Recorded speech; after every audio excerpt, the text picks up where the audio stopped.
Good morning, अस्सलाम वालेकुम। सबसे आगे मैं आपको कहेंगे खुश आमदीद। मेरे साथ हैं आदिल निज़ामी और मेरे साथ हैं सबीन फारूक। सबीन, आज बहुत सुबह सवेरे एनर्जेटिक लग रही हैं आप। आज तो वैसे एनर्जेटिक नहीं लगनी चाहिए थी। आज तो मैंने नाश्ता भी नहीं किया। वो तो सुबह सुबह कहते कव्वे खा के आई हो, तो मैं कहती हूँ नहीं पराठा खा के आई हो। आज तो मैंने अपना पराठा भी नहीं खाया।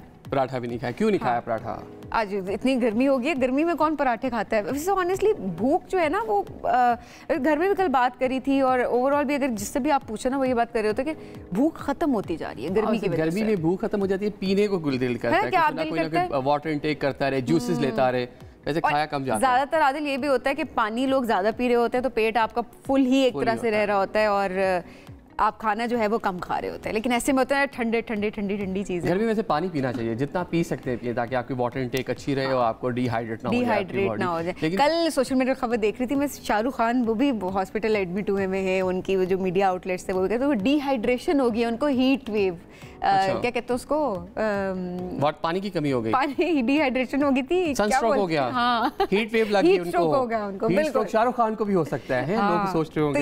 ये उनके जो मतलब ऑथेंटिक उनके मैगजीन से मीडिया आउटलेट से वो रिपोर्ट कर रहे थे कि क्योंकि वो अपने एक मैच के लिए गए हुए थे, अपनी टीम को सपोर्ट कर रहे थे और वहाँ पे उनको जी हीट स्ट्रोक हुआ है और ऑब्वियसली उस लिहाज से वो हॉस्पिटल। मतलब आउटडोर एक्टिविटीज जो है डे टाइम में खुसूसन बड़ी कम करनी चाहिए और खाना पीना अच्छा रखे, पानी की इंटेक रखे, साथ साथ जो इस मौसम के फ्रूट्स हैं, हाँ ठंडे तरबूज, खरबूजा, उनका इस्तेमाल जो है वो जाहिर है बहुत अच्छे तरीके से आपको करना चाहिए। लेकिन अब उसके भी बहुत मसाइल होते, कहते हैं जी खरबूजा आपको खाली पेट नहीं खाना चाहिए, तरबूज अगर आपको खाना है तो उसके बाद आपको ध्यान रखना है कि आप उसके ऊपर दूध ना पी रहे हो या आप उसके ऊपर पानी ना पी रहे हो या उसके ऊपर आप चावल ना खा रहे हो। अब वो इतनी सारी उसके साथ मिथ्स तो मैं नहीं कहूँगी, बिकॉज ऑब्वियसली आज हम इसके बारे में बात भी करेंगे कि वाकई मिथ्स है या वाकई इस तरह के मामला हो भी जाते हैं कि नहीं, कि आप हैजे की जो हम बात कर रहे होते हैं। अच्छा, तरबूज का शरबत बाकी शहरों की अगर बात की जाए वहां पर बहुत अच्छे से उसको बनाया भी जा रहा होता है मिंट डाल के, और लोग उसका इस्लामाबाद में नहीं, इस्लामाबाद वाले डर रहे होते हैं कि अच्छा जी हमें हैजा ना हो जाए। इस्लामाबाद के जो नौजवान हैं, जो इस कारोबार से मुंसलिक लोग हैं, उनके लिए एडवाइस है यहाँ पर भी शुरू करें। यहाँ भी बहुत से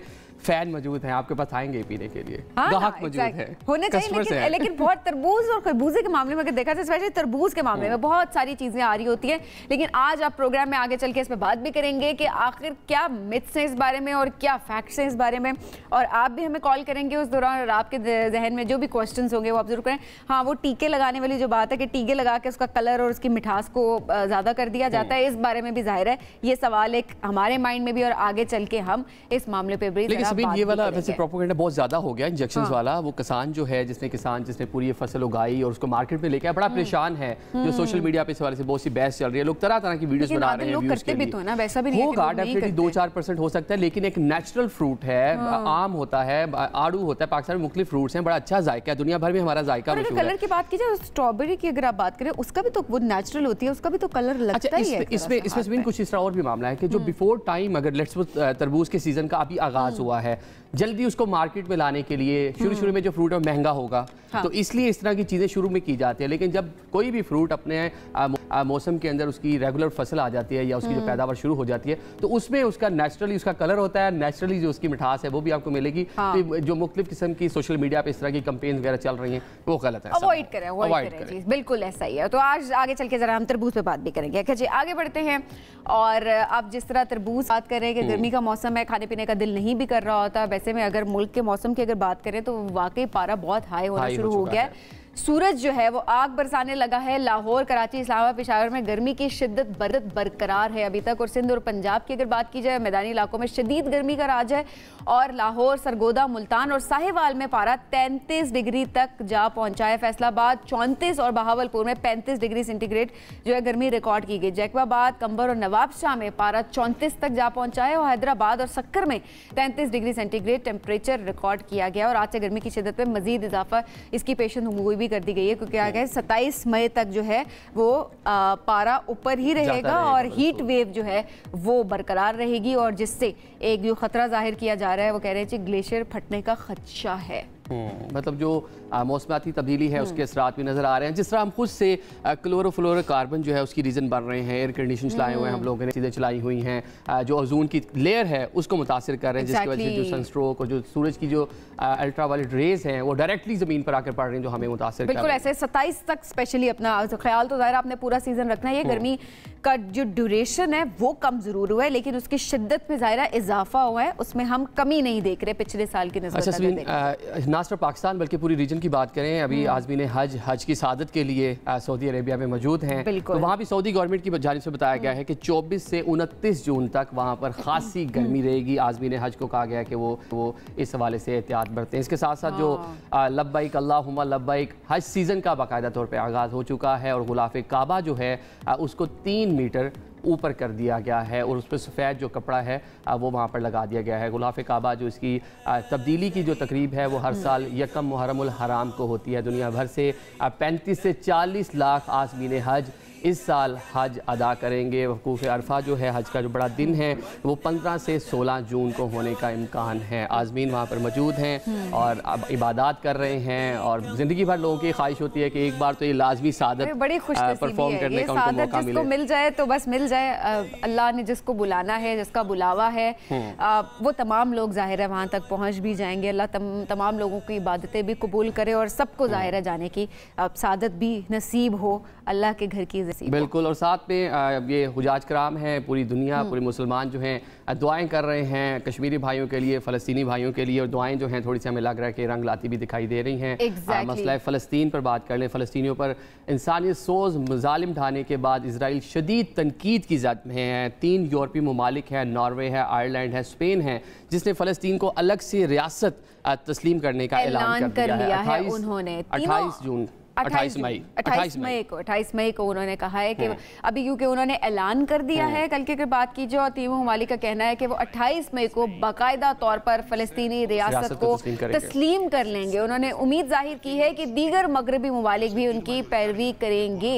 अच्छा, दूसरी जानिब इसराइल इनके इस ऐलान पर जाहिर है वो तो बौखला उठा है, तिलमिला उठा है और उसने तीनों ममालिक से अपने सिफारती ताल्लुकात ख़त्म कर दिए हैं। सफ़ीर उन्होंने वापस बुला लिए हैं। हमने देखा कि मई के पहले हफ्ते में हमने देखा पूरा मामला कि मई के पहले हफ्ते में यूनाइटेड नेशन में करारदाद पेश हुई जिसमें कहा गया कि फ़लस्तीन को अलग से रियासत जो है तस्लीम किया जाए। 143 लोग जो हैं उन्होंने उसके जो है फेवर में वोट दिया। अब ये लगता है कि 2 रियासती हल की जानिब ये मामला जाएगा और फ़लस्तीनियों पर जिस तरह मजालिम किए गए, इसराइल की जानिब से जंगी जराइम वहाँ पर किए गए, उसकी रोकथाम के लिए यूरोप से, अमेरिका से भी आवाज़ें अब उठना शुरू, क्योंकि लोग सड़कों पर थे। जिस तरह स्पेनिश प्राइम मिनिस्टर ने जैसे ही पार्लियामान में खिताब किया और अनाउंस किया, हमने देखा किस तरह से वहाँ जो अरकान असम्बली थे उन्होंने क्लैप किया और एडमायर किया अपने प्राइम मिनिस्टर को। बिल्कुल जी, और ये बड़ी अहम डेवलपमेंट थी कल की और जाहिर है 28 मई का इंतज़ार तमाम आलम इस्लाम को। वो तमाम लोग जो इंसानियत पे यकीन रखते हैं, जो अभी तक जिनको लगता है कि वो जुल्म बर्बरियत की इंतहा की गई है फ़लस्तीन में इसराइल की जानिब से, वो तमाम लोग जाहिर है इस दिन का इंतज़ार अब कर रहे हैं। आगे बढ़ते हैं जी और ज़रा बात करते हैं चीन की, जहाँ पर तितलियों की वादी रंग बिरंगी खूबसूरत तितलियों से सज गई है। और चीन के सूबा यूनान की बात करेंगे, उसमें वाक़ बटरफ्लाई वैली में हर मई जो है तितलियां निकल आती हैं और वॉफर जो बहुत ज़्यादा वहाँ पर क्योंकि पानी होता है, खुराक वहाँ पर मौजूद होती है, तो ये वादी तितलियों के लिए पसंदीदा जगह बना दी जाती है। और इस साल तितलियों के निकलने का सीज़न 18 जून तक जारी रहेगा। इस दौरान तकरीबन 100 मिलियन के करीब तितलियां वादी में आ सकती हैं। सियाह खूबसूरत मनाजिर और रंग बिरंगी तितलियों को देखने के लिए बड़ी तादाद में वादी का रुख कर रहे हैं। और क्या खूबसूरत मंजर है जो इस वक्त हम आपको दिखा रहे हैं। और आदिल, ये वो वाली बात है कि अगर आप उनको एक एनवायरनमेंट देते हैं, बिल्कुल आप वहाँ पर फैसिलिटीज देते हैं, तो चरिंद परिंद वहाँ पर आना शुरू हो जाते हैं। हम कहते हैं ना कि हमारे माहौल से चरिंद परिंद दूर क्यों होते हैं, ये क्यों नहीं हमें नजर आ रहे होते। और शहरों की बात कीजिए, और वैसे तो अगर आप उनको वो माहौल दें जो वो डिजर्व करते हैं और जिसके वो आदी हैं, जो उनके लिए फेवरेबल है, तो यकीनन वो वहाँ पर आएंगे भी। तो जैसे इसी पार्क की जो हम बात करें बटरफ्लाई वैली की, अगर उसकी बात करें, वहाँ पर भी ज़ाहिर पानी, खुराक, वो तमाम चीज़ें मौजूद हैं। खूबसूरत मतलब रंगों की बहार हमें दिखाई दे रही है। अब कुछ बात कर लेते हैं अमेरिका की, जहाँ पर हम डॉग्स के हवाले से आई रोज हम स्टोरीज कर रहे हैं। हाँ। बड़ा प्रोटोकॉल डॉग शो होता है और कभी क्या होता है, कभी खूबसूरत मतलब इंसानों से ज़्यादा मजे तो डॉग्स कर रहे हैं। अब ये हुआ है जनाब, अमेरिका में पालतू कुत्तों के लिए खसूसी परवाजें मुतारिफ करा दी गई हैं, जिनमें वो अपने मालकान के साथ लग्जरी सफ़र जो है उसको एंजॉय कर सकते हैं। इन फ्लाइट्स में कुत्तों को स्पा, खिलौने, तफरीह के दीगर जो मौके हैं वो भी फराहम किए जाएंगे। एक परवाज़ में सिर्फ सिर्फ 10 कुत्ते अपने मालकान के साथ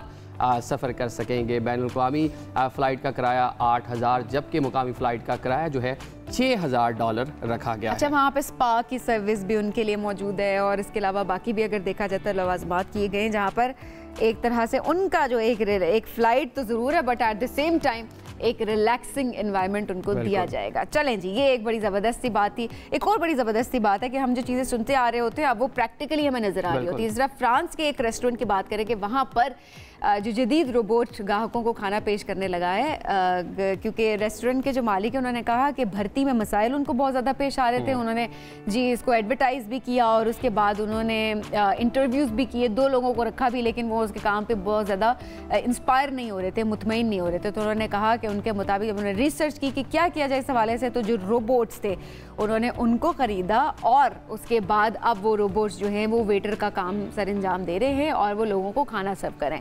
तो ज़ाहिर लोगों के लिए भी एक नई सी बात है क्योंकि इस तरह के मनाजिर हम देख नहीं रहे होते या इस तरह की बातें सुन रहे होते बट वो इम्प्लीमेंटेशन अच्छा वैसे इस तरह की बहुत सी चीज़ें पाकिस्तान में भी आ चुकी हैं। एक मुल्तान में रेस्टोरेंट बना था रिसेंटली, बहुत से चैनल्स उसको रिपोर्ट भी किया। वहाँ पर रिपोर्ट्स पिज़्ज़ा सर्व करते थे। यस, उसके मालिक ने कहा कि जनाब जो मेरे पास वेटर्स हैं उनका सॉफ्टवेयर अपडेट नहीं होता, जो ये वाले मालिक को मसला था कि रिपोर्ट को बता दें करना है, उसने वैसे पूरा अमल कर लिया। बिल्कुल जी, चले आगे बढ़ते हैं और बकरा ईद की बात करते हैं। बकरा ईद करीब आ रही है और मुख्तलिफ शहरों में मवेशी मंडियाँ सजना शुरू हो गई हैं और शहरी कुर्बानी के जानवर खरीदने के लिए तैयार होने लगे। बट इतनी गर्मी है इस मरतबा मैं ये सोचती हूँ कि मवेशियों को भी वहाँ पे रखा जाएगा तो सही लवाजमात करने की ज़रूरत है और अगर आप खुद भी जा रहे हैं तो आपको भी हीट स्ट्रोक हो सकता है, खुदा ना खास्ता, और ख्याल रखना बहुत ज़रूरी है। इसको मद्देनजर रखते हुए जो इंतजामिया है उन्होंने एक अच्छा मतलब कि फैसला किया है। जिस तरह आप घर बैठ के मटन कढ़ाई मंगवाती थी, आप पूरा मटन, पूरा सालम बकरा भी जिंदा जीता जागता आप घर मंगवा सकती हैं। अच्छा, मतलब अब आप बकरा जो है वो ऑनलाइन आप ऑर्डर कर सकते हैं। चलें जी, ये ज़िले इंतज़ामिया की तरफ से इसको मेक श्योर किया गया है कि आप ऑनलाइन जो है अब बकरे की खरीदो फरोख्त कर सकते हैं ताकि लोगों की परेशानी ना हो और वहाँ पर हर तरह की सहूलत आपको ऑनलाइन वहाँ पर मौजूद होगी। ई कैटल मार्केट इसका इजरा हो गया और अब शहरी ऑनलाइन एप्लीकेशन और वेबसाइट पर जानवरों की खरीदो फरोख्त कर सकते हैं। शहरी घर बैठे ऑनलाइन पोर्टल से मवेशियों को चारा भी खरीद सकते हैं और उनके मुतालिक दीगर मसनूआत जो हैं वो भी खरीद सकते हैं। तो ज़ाहिर है ये सहूलत हुकूमत की अगर देखा जाए तो पंजाब हुकूमत की तरफ से cattle market management and development company ये वो फराहम कर रही है। सो अब ये वाली चीज़ है कि जो हम हर चीज़ ये बात कर रहे हैं कि हम लेटेस्ट उसकी तरफ जाएँ, आप वो लेटेस्ट आप वो सारी चीज़ें आप इस्तेमाल कर लेंगे, टेक्नोलॉजी का खूब फ़ायदा। अच्छा, अभी आप बात कर रही हैं जिस तरह से बकरा मंडी की, वैसे हमारी पार्लियामेंट जो है आजकल वो मछली मंडी बनी हुई है। बहुत से वहाँ पे मतलब जो इख्तिलाफ राय है वो बहुत आगे बढ़ता जा रहा है। पाकिस्तान में जो मछली बाजार एक था जो हम कहते हैं कि हर तरफ से हर कोई बोल रहा होता, कोई किसी की बात सुन नहीं रहा होता।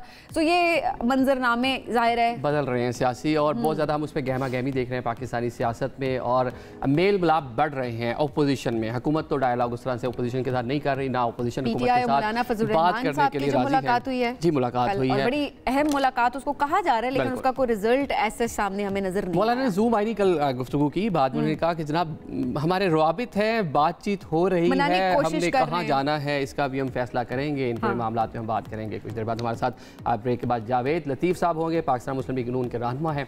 अभी एक ब्रेक की जानिब बढ़ते हैं और ब्रेक के बाद उनसे बात करते हैं। अब बात कर लेते हैं मुल्क की सियासत की, मुल्क की सियासी मंजरनामे की। वहाँ पर भी जो सियासत का पारा काफ़ी हाई है। हुकूमत और अपोजिशन एक दूसरे के मद्दे मुकाबिल हैं, एक दूसरे के खिलाफ बयानात दिए जा रहे हैं, सियासत की जा रही है। मौलाना फजल रहमान इस पूरी सूरत हाल में इंतहाई अहमियत इख्तियार कर गए हैं। कभी वो हुकूमत को अपोजिशन बेंचेस पर बैठने का मशवरा देते हैं और कभी नए इंतखाबात का मुतालबा करते हैं। इसके साथ साथ पाकिस्तान तहरीक इंसाफ के साथ भी मेल मिलाप बढ़ाए हुए हैं। गुज़िश्ता रोज़ भी मौलाना फजल रहमान ने पाकिस्तान तहरीक इंसाफ के रहनुमाओं के साथ मुलाकात भी की, प्रेस कॉन्फ्रेंस भी की, आइन के हवाले से भी बात की, इलेक्शन के हवाले से भी बात की। इसके साथ साथ एक दूसरे के साथ आगे रवाबित बढ़ाने पर इत्तेफाक भी किया। और कुछ डबल मीनिंग बात भी एक तरह से नजर आई है कि मनाने की कोशिश की जा रही है बट अभी सही तरह से मना नहीं पा रहे हैं। ये सारी बातें भी ज़ाहिर उनकी तरफ से आज ज़रूर रही हैं, बट ये डेवलपमेंट कहाँ तक पहुँचेगी और मुलाकातें और ये बातचीत का सिलसिला तो काफ़ी टाइम से हम देखने अब जा रही है, बट एज सच कोई अदल रिजल्ट सामने नहीं आ रहा होता। अब देखिए मौलाना नजर आ रहे हैं कि अपोजिशन उनसे बात कर रही है, PTI 2 से 3 मुलाकातें कर चुकी है। क्या हुकूमत ने भी उनको इंगेज कर रखा है? क्या हुकूमत भी चाह रही है कि ये कहीं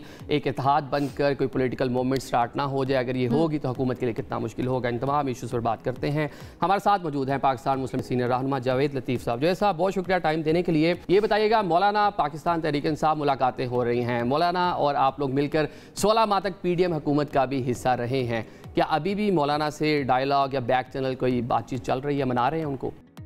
देखें, जहाँ तक तल्लक है सियासी जमातों का आपस में मुज़ाकरात करना, किसी एजेंडे पे इकट्ठे होना, यकीनन अगर सियासी जमातें इकट्ठी होती हैं तो किसी इशू पे इकट्ठी होती हैं।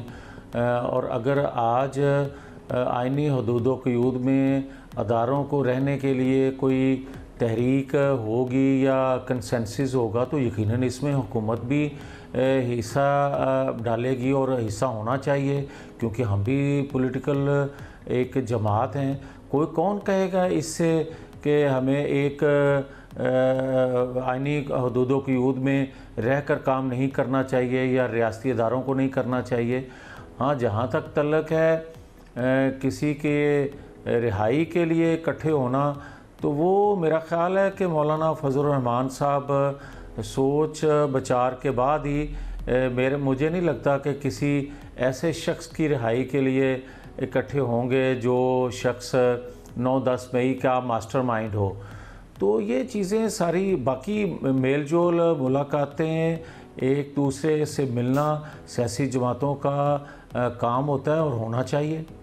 नहीं, सवाल यहाँ पे बेसिकली ये है कि वो कहते हैं कि अभी हमें मनाने का सिलसिला जारी है। क्या हुकूमत की तरफ से मनाने की कोशिशें की जा रही हैं या इशारा PTI की तरफ ही आपको दिखाई देता है कि PTI मनाने के लिए उनके पास गई है? हुकूमत की तरफ से कोशिशें हैं?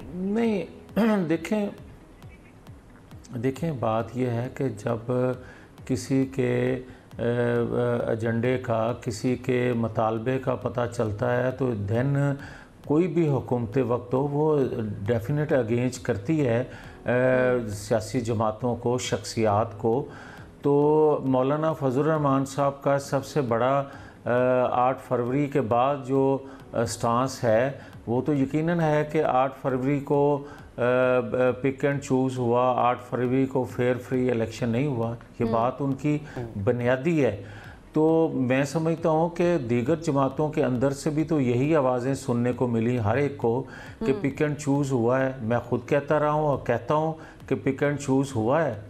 तो बाकी रही बात किसी तहरीक की, तो जब उनका कोई मुतालबा सामने आएगा तो उस पर बात की जा सकती है। अच्छा, वो जैसा आप बात कर रहे हैं सिविलियन सुपरमेसी की बात कर रहे हैं, आइन की बालादस्ती की बात कर रहे हैं, इन इश्यूज़ पे तो तमाम सियासी जमातें मतलब ऑन बोर्ड एक प्लेटफॉर्म पे, एक पेज पे हमें दिखाई दे रही हैं। तो इसको ही लेके कोई मुज़ाकरात आगे हो सकते हैं कि मौलाना PTI सब लोग मिलकर इन पर बात कर लें, आप लोग बैठ के? देखिए, कहने को तो हर सियासी जमात जो है उसका मौक़िफ़ यही होता है, मगर आपको याद होगा 2018 से 2022 तक एक पेज पे एक जमात थी जो हुकूमत कर रही थी, और उस वक्त तो वो ख़ुद इतराफ़ करते हैं कि हम एजेंसियों के ज़रिए अजलास की जो तादाद है वो पूरी किया करते थे, बिल पास करवाने के लिए एजेंसियों से कहा करते थे। फिर आपको याद होगा कि उस वक्त जुडिशरी से कुछ लोग, जिस तरह बंदयाल साहब थे या एजाजुल एहसन साहब थे, जो ख्वाहिश के मुताबिक इनकी फ़ैसले भी देते आए, और एजेंसियों के अंदर से भी जनरल फैज़ साहब या जनरल बाजवा साहब जो कुछ इनकी ख्वाहिश के मुताबिक हमें गिरफ़्तार करके सज़ाएं दिलवाने के लिए कोशिशें करते रहे, या जो तशद्दुद करते थे, या जो जब इनकी मर्ज़ी होती थी कि फ़लाँ को उठा लें और वो उठा लेते थे। अगर इसको जमहूरियत कहते हैं, अगर इसको आइन की बालादस्ती कहते हैं, तो ये कम अज़ कम आज तो नज़र नहीं आ रही, और ना इसके लिए हम इकट्ठे होने के लिए तैयार हैं। मगर आज वही लोग जो ख़ुद बड़े फ़ख्र से कहा करते थे कि हम तमाम अदारे एक पेज पे हैं तशद्दुद करने के लिए, या मुल्क की मईशत बर्बाद करने के लिए, या मुल्क के अंदर बेरोज़गारी आम करने के लिए, वही आज बात करें कि हम आइन कानून की बालादस्ती के लिए इकट्ठे हो रहे हैं। तो पहले इकट्ठे होने वालों को सोचना पड़ेगा कि जब इन पर वक्त था, जब इनके पास इख्तियार था, उस वक्त इन्होंने क्या किया। अच्छा जावेद साहब, मौलाना के बाद कोई आगे बढ़ेगा। ठीक है, आपका पॉइंट आ गया। जावेद साहब, मौलाना साहब जिस तरह वो धांधली की बात कर रहे हैं, पिक एंड चूज की बात कर रहे हैं, जो आप भी ज़ाहिर है आप भी वही बात ही कर रहे हैं, बट मौलाना साहब तो जाहिर है केपी की तरफ ही इशारा एक तरह से है, धांधली वहीं पे हुई है, उनका प्लेग्राउंड तो बेसिकली वही है और हुकूमत तो वहाँ पर पीटीआई की है। अब पीटीआई के साथ ही बैठ रहे, इसका मतलब इनडायरेक्टली या डायरेक्टली तो वो पीटीआई को ही कह रहे हैं ना कि पीटीआई ने वहाँ पर धांधली की है। तो फिर तो जाहिर है मामलात आगे बढ़ते हुए तो ऐसे दिखाई तो नहीं दे रहे कि बात मफाहमत की तरफ जा सकती है। जी, आपने बिल्कुल दुरुस्त कहा कि मौलाना फजलुर रहमान साहब का होम ग्राउंड तो केपी के है और वहाँ हुकूमत किसने बनाई या किसकी है, तो यकीनन फिर मौलाना साहब को जो धांधली की शिकायत है केपीके में ही है और उन्हीं के साथ अगर बैठ के आइन कानून की बात करेंगे या बात करेंगे कि हमारे साथ धांधली हुई, फेयर फ्री इलेक्शन नहीं हुए, तो फिर सबसे पहले तो उनको अपने राइट लेफ़्ट देखना पड़ेगा जो बेनिफिशरी हैं वहाँ के। ठीक है, आपने भी बजट देना है, हुकूमत ने अपने अमूर चलाना है, लेकिन दूसरी तरफ अगर मौलाना और पाकिस्तान तहरीक इंसाफ मिल जाते हैं, कोई मूवमेंट स्टार्ट करते हैं, इन हाउस पार्लियामेंट में भी आपको टफ टाइम देते हैं, बाहर सड़कों पर भी जलसे जुलूस करते हैं, तो हुकूमत के लिए कितना मुश्किल हो जाएगा चलना? देखिए, जहाँ तक हुकूमत का तल्लुक़ है तो हुकूमत आज कौन सा आसानी से चल रही है। जो चैलेंजेस पाकिस्तान को हैं, जिस मईशत को आप लेके चल रहे हैं, ये तो तमाम पॉलिटिकल फोर्सेस जो हैं सर जोड़ के इकट्ठी चलें, कंधे से कंधा मिला के चलें, तो फिर कहीं इस गर्दाब से आप पाकिस्तान को निकालने की पोजीशन में आ सकते हैं। और अगर आप इस जो हुकूमत वक्त है जो एक एफर्ट कर रही है, अगर इसमें कोई रुकावट खड़ी करेंगे तो यकीनन मुश्किलात तो बढ़ेंगी। और कैसे इन्वेस्टर आएगा पाकिस्तान के अंदर जब इस्तेहकाम पाकिस्तान के अंदर आपको नज़र नहीं आएगा। ये एक हकीकत है, इसको झुठलाया नहीं जा सकता। कोई ये कह दे कि नहीं जी किसी तहरीक का कोई फ़र्क नहीं पड़ेगा, किसी एजिटेशन का कोई फ़र्क नहीं पड़ेगा, यकीनन पड़ेगा। अगर आपकी मईशत को यकीनन पड़ेगा, आपके रोज़गार के मौके जो आप पैदा करने की कोशिश करेंगे उस पर। हाँ, ये आप कह सकते हैं कि हुकूमत को कोई फ़र्क नहीं पड़ेगा। तो भाई अगर हुकूमत को कोई फ़र्क नहीं पड़ेगा तो जिन लोगों के लिए आप आवाज़ उठाने की बात कर रहे हैं उनको तो फ़र्क पड़ेगा। फिर आप उनके हमदर्द हुए या उनके मुखालफ हुए, ये लोग देखेंगे। सर ये बड़ा वैलिड पॉइंट है, कम से कम आपने इस चीज़ को एड्रेस ज़रूर किया कि अगर सब साथ नहीं बैठेंगे तो कौन इन्वेस्ट करेगा आके मुल्क के अंदर, और मुआशी हालात उस तरह से बेहतर नहीं होंगे। क्योंकि आपकी पार्टी के बहुत सारे रहनुमाओं को जब बुलाते हैं तो वो अक्सर ये बात कर रहे होते हैं कि जिसने बात करनी है करे, जिसने अपोज करना है करे, हुकूमत का काम है चलना और हम तो बड़े तरीके से काम कर रहे और चल रहे हैं। लेकिन पॉइंट यही है आखिर में कि जब तक तमाम पॉलिटिकल पार्टी साथ नहीं बैठेंगी तब तक मामलात हल नहीं होंगे। ऐसे में ग्रैंड डायलॉग होने के कोई इम्कानात आप देख रहे हैं कि हुकूमत और अपोजिशन तमाम जमातों के दरमियान एक ग्रैंड डायलॉग हो, सब बैठकर कोई बात करे? बातचीत तो हो रही है, इनिशिएटिव कोई भी नहीं ले रहा। देखिए, बात आपने बहुत दुरुस्त की कि कोई इनिशिएटिव तो ले, और इनिशिएटिव लेती है हुकूमत, पहल वो करती है। तो आपको याद होगा कि हमने बतौर अपोजिशन के भी 2018 में जब आज के इंतशार पसंदों की हुकूमत थी तो उनको हमने ख़ुद ऑफ़र की थी, बतौर अपोजिशन के ऑफ़र की थी कि आएँ, कम अज़ कम मईशत को संभाला देने के लिए हम एक रोड मैप बनाएं और इकट्ठे चलें। हमने ऑफ़र की थी, मगर उसके जवाब में क्या कहा गया और क्या अमल किया गया 4 साल। मगर आज फिर ये कहता हूँ कि आएँ, मईशत के लिए कम अज़ कम अगले 10-15 साल के लिए एक रोड मैप बनाना चाहिए जो रियासत की ज़रूरत है, जो हुकूमत वक्त की शायद ज़रूरत इतनी ना हो या उसको एहसास इतना होना तो चाहिए। अगर कोई कहे कि उनको एहसास नहीं है, छोड़ दें उस बात को, मगर रियासत को तो ज़रूरत है, कौम को तो ज़रूरत है जिसकी नुमाइंदगी के आप दावेदार हैं। कम अज़ कम उसको रिलीफ देने के लिए हम सबको मिल के एक माशी रोड मैप बनाना पड़ेगा, तब इस गर्दाब से मुल्क को आप निकालने की पोजीशन में होंगे और तब आपको कोई मुहिब वतन कहेगा। सही, ठीक है जुवेद साहब, ये बताइएगा कि एक दोहरा म्यार हमें सियासी जमातों का नज़र आता है। जब अपोजिशन में होते हैं मामलात पर और राय होती है, लेकिन जब हुकूमत में आते हैं बिल्कुल ही रवैये बदल जाते हैं। जैसा पंजाब में हक़ इज़्ज़त वाला बिल जो है वो पास हो गया, शदीद तनकीद की जा रही है। आप जब MNA थे, आप पर भी इसी तरह के कुछ केसेस बने थे, जहाँ तक हमें याद पड़ता है आपको जेल भी जाना पड़ा था। तो अब इसको कैसे देख रहे हैं? हमने हमने देखा मियाँ साहब का भी, मरियम बीबी का भी, उनका ओपन इसके ऊपर जो है एक मौक़िफ़ था कि ये कवानीन इस तरह के नहीं होने चाहिए, जब पाकिस्तान तहरीक इंसाफ इस तरह के कवानीन लाना चाह रही थी। अब आप लोगों की हुकूमत है और उसी तरह के कवानीन लेके आ रहे हैं। देखें, एक स्टैंडिंग कमेटी थी, मैं उसको हेड करता था। मैंने उसमें भी जब पीटीआई ने ये बिल लाने की कोशिश की, पास करवाने की कोशिश की, तो मैंने तमाम जो नुमाइंदा सहाफ़ी तंजीमें थी उनको बुलाया और उनके फिर उस वक्त के जो हुकूमत वक्त के मिनिस्टर थे उनको भी बुलाता रहा उस कमेटी में।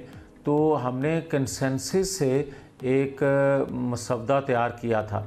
आज भी मैं ये कहता हूँ कि अगर कोई स्टेक होल्डर्स जो हैं उनको तहफ़्फ़ुज़ात हैं तो फिर से बिल पास हो गया, इसके बावजूद फिर से इकट्ठे होना चाहिए और कंसेंसस से। और मैं समझता हूँ कि तमाम सहाफ़ी तंजीमें भी ये बिल पास कंसेंसस से होना चाहिए था, ना कि बिल पास होने के बाद कंसेंसस की जानिब बढ़े। पहले कंसेंसस होता, तमाम स्टेक होल्डर ऑन बोर्ड होते, फिर ये बिल पास होता।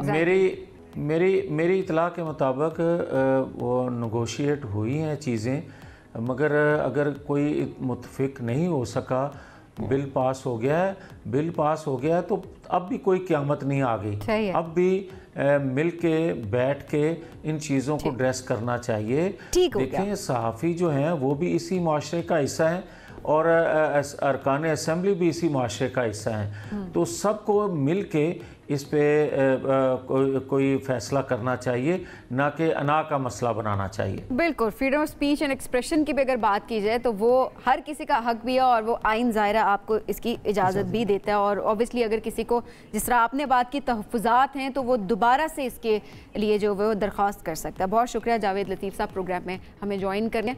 नाज़रीन, हम बढ़ेंगे एक ब्रेक के जानिब। ब्रेक से जब वापस आएंगे तो जिस तरह हमने पहले बात की थी कि हीट वेव जो है उसके हवाले से हम बात करेंगे कि क्या क्या उसके लिए आप जो है बच सकते हैं। दूसरा, एट द सेम टाइम शदीद गर्मी में जो लोड शेडिंग जारी है और मुल्क भर में बिजली का शॉर्टफॉल हम देख रहे हैं, इस हवाले से बात करेंगे इस ब्रेक के बाद। Stay with us. अब जरा बात करते हैं शदीद गर्मी के हवाले से। शदीद गर्मी में लोड शेडिंग जो है वो अभी तक जारी है। मुल्क भर में बिजली का शॉर्टफॉल 5,845 मेगावाट तक पहुँच गया और बिजली की तरफ 24,500 मेगावाट और पैदावार 18,655 मेगावाट है।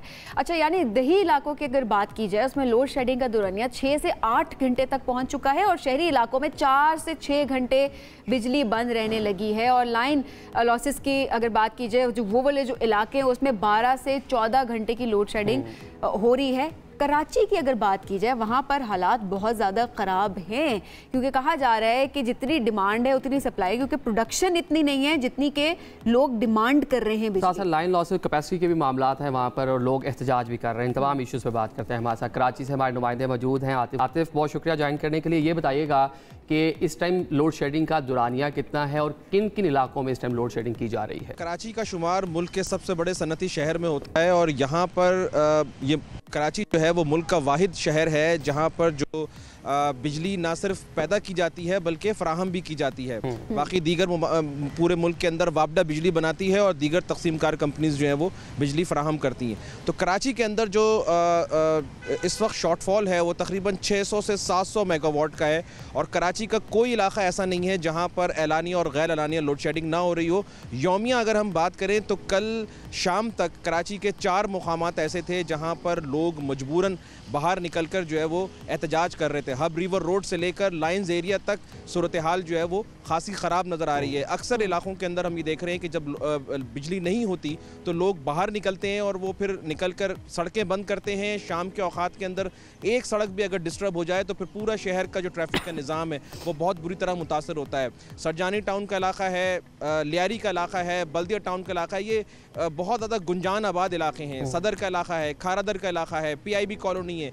यहाँ पर जो है वो लोड शेडिंग तकरीबन 10 से 12 घंटे की हो रही है जिसकी वजह से शहरी बहुत ज़्यादा परेशान है। और दूसरा सबसे बड़ा मसला बिजली की बंदिश की वजह से जो पैदा हो रहा है वो पानी की किल्लत का है। कराची के अंदर उसकी तलब का निफ्स पानी जो है वो फराहम किया जाता है और वो निफ्स पानी भी अगर मोटरें ना चलने की वजह से लोगों तक ना पहुँचे तो फिर सूरत हाल आप समझ सकते हैं कि किस कदर ख़राब हो चुकी हो और जो लोग हैं वो किस कदर सफ़र कर रहे हैं सारे मामले के ऊपर।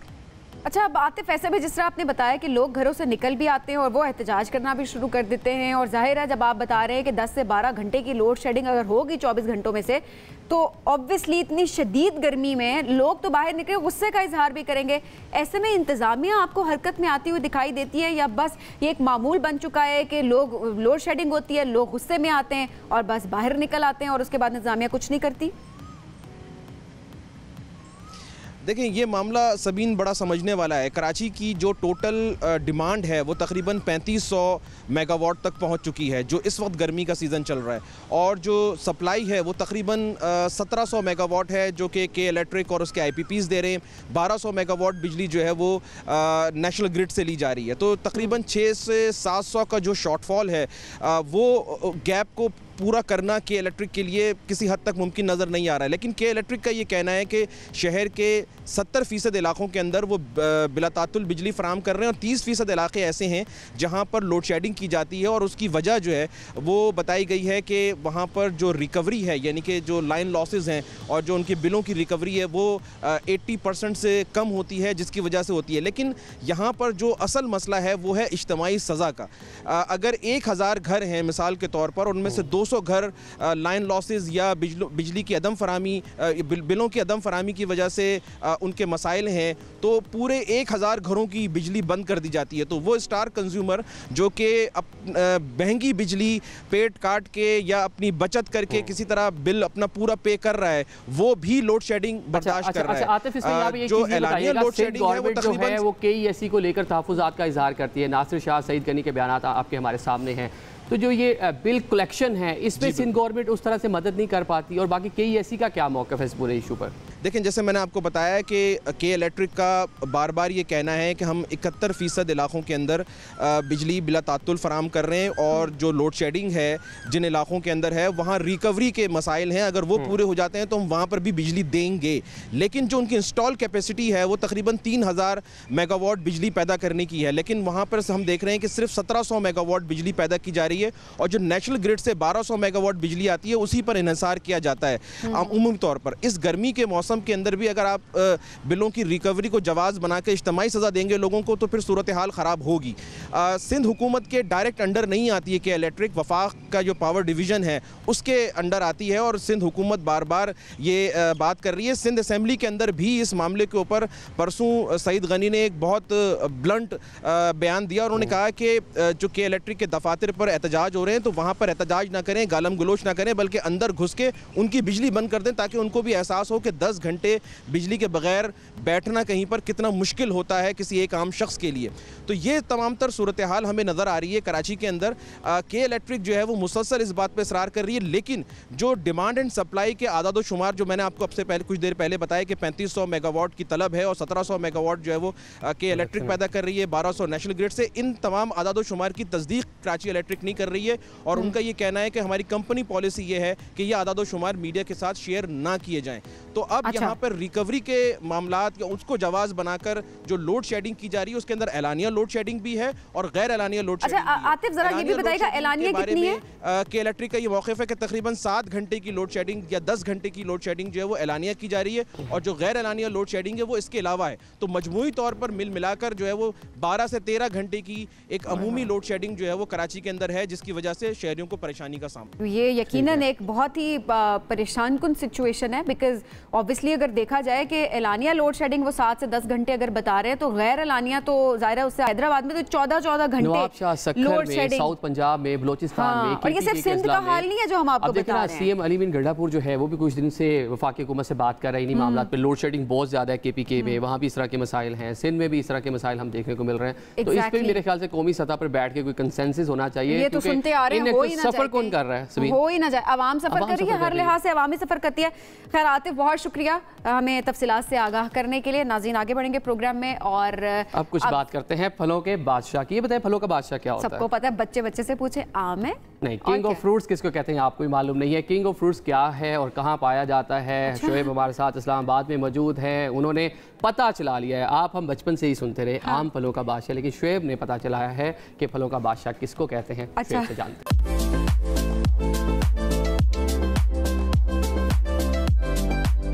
किसी जंगल में नहीं, एक नर्सरी में हैं हम, और बात करेंगे उन पौधों की जिनसे मुताल्लिक आप नहीं जानते।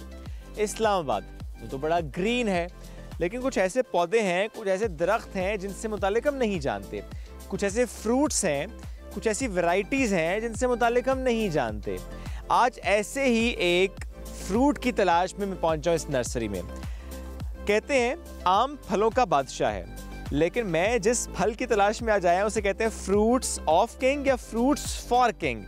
अब ये फल कैसा है, टेस्ट में कैसा है, दिखता कैसे है, उगता कैसे है, इसका प्लांट कैसे होता है, और इसके साथ साथ कुछ और वैरायटीज़ जिनसे मुतालिक आप नहीं जानते, उन सब वैरायटीज़ की बात करूंगा। कैसे उनको आप अपने घरों पे लगा सकते हैं, पॉट में कौन फ्रूट देगा, लॉन में किसको लगाना पड़ेगा, केयर क्या है, सभी करते हैं बात। मेरे साथ रहिए।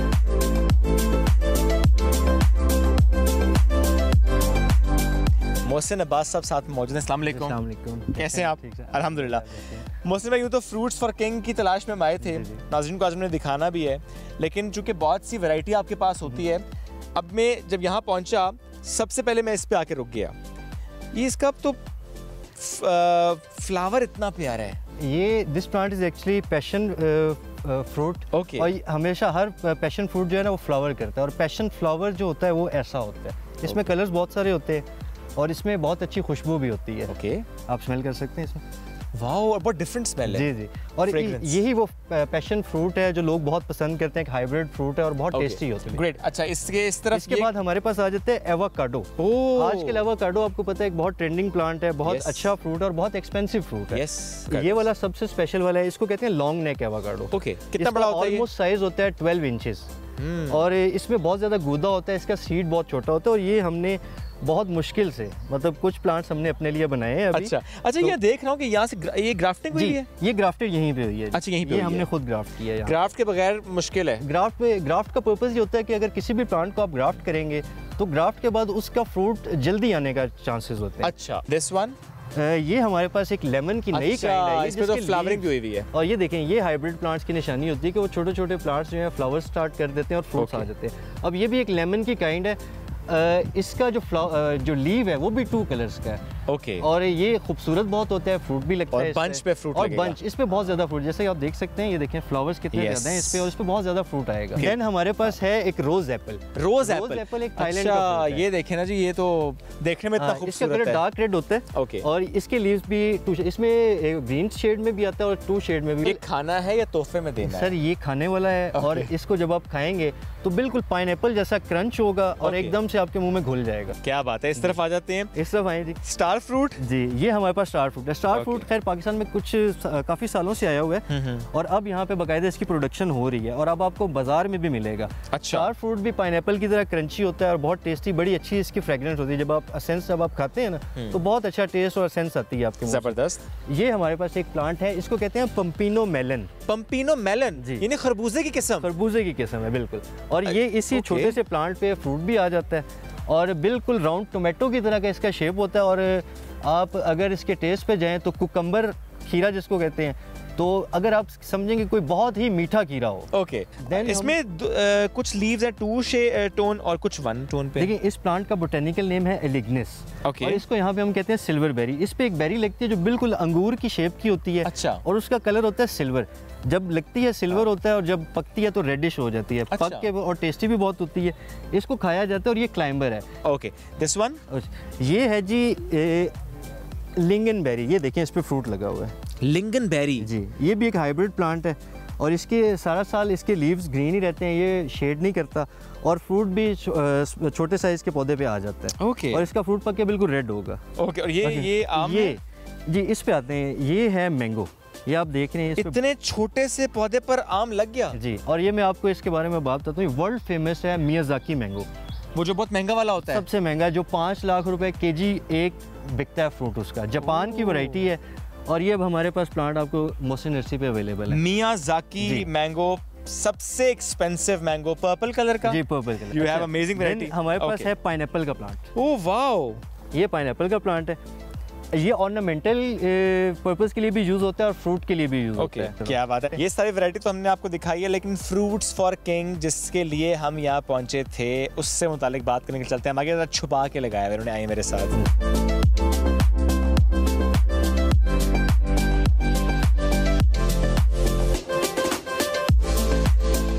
जाता है। ये प्लांट है, ये आप पहले लीफ देखें इसका। वाओ, अच्छा ये तो वाकई कॉमन है, ऑर्नामेंटल प्लांट है। ऑर्नामेंटल प्लांट है, इंडोर में भी यूज होता है, यस, ट्रीज के शेड में भी यूज होता है, और दीवारों पे चढ़ा होता है, दीवारों के साथ चिपका होता है, बिल्कुल। और ये बहुत ही खूबसूरत होता है, जब आप देखें ना इसके न्यू लीव्स निकले होते हैं तो बड़ा अच्छा बहुत प्यारा है। और ये इसका फ्रूट है, ये देखें, ये हमने छुपाया होता है जी। ये देखें, ये नाइस। अच्छा, ये इसका फ्रूट है, ओके। ये ऑलमोस्ट 8 इंचेस 9 इंचेस का ये फ्रूट बनता है और ये बिल्कुल पतला सा होता है जब उगता है। और इसको फ्रूट फॉर द किंग्स इसलिए कहते हैं, ये एक्चुअली नवंबर में फ्रूट लगता है, ठीक है, और अगले साल नवंबर में आपने इसको तोड़ना है। और अगर आप इसको टाइम से पहले तोड़ेंगे तो ये पॉइजनस होगा। आपने इसकी एक निशानी होती है, आपने वो निशानियां पूरी होने पे आपने इसको तोड़ना होता है। अभी तोड़ेंगे खाएंगे तो अभी पॉइजनस है, सख्त होगा, अभी इसमें फ्रूट प्रॉपर डेवलप नहीं हुआ, ठीक है। इसका फ्रूट मतलब अंदर से ऐसा होता है जैसे केले का गूदा अगर आपने बनाया हो, जी जी जी, तो वैसा सा फ्रूट होता है। और ये यहाँ से ये इसके ऊपर जो डॉट्स बने हुए हैं, जी जी जी, ये नेचुरली यहाँ से गिरना शुरू हो जाते हैं। ओके, जब वो गिरना शुरू हो जाए नेचुरली, तो आप समझेंगे ये फ्रूट पक गया है। उससे पहले आप तोड़ के नहीं खा सकते। Thank you so much Mohsin भाई, नाइस हैविंग यू। ज़ाहिर हमने भी कुछ चीज़ें समझी, सीखी और नाजरीन तक ये इन्फॉर्मेशन हमने पहुंचाई है। आई एम श्योर कि आपको बड़ा पसंद आया होगा सेगमेंट। हम किसी और दिन दोबारा भी आएंगे कुछ नई वैरायटी से मुतालिक बात करने के लिए। अभी वापस चलते हैं स्टूडियोज़।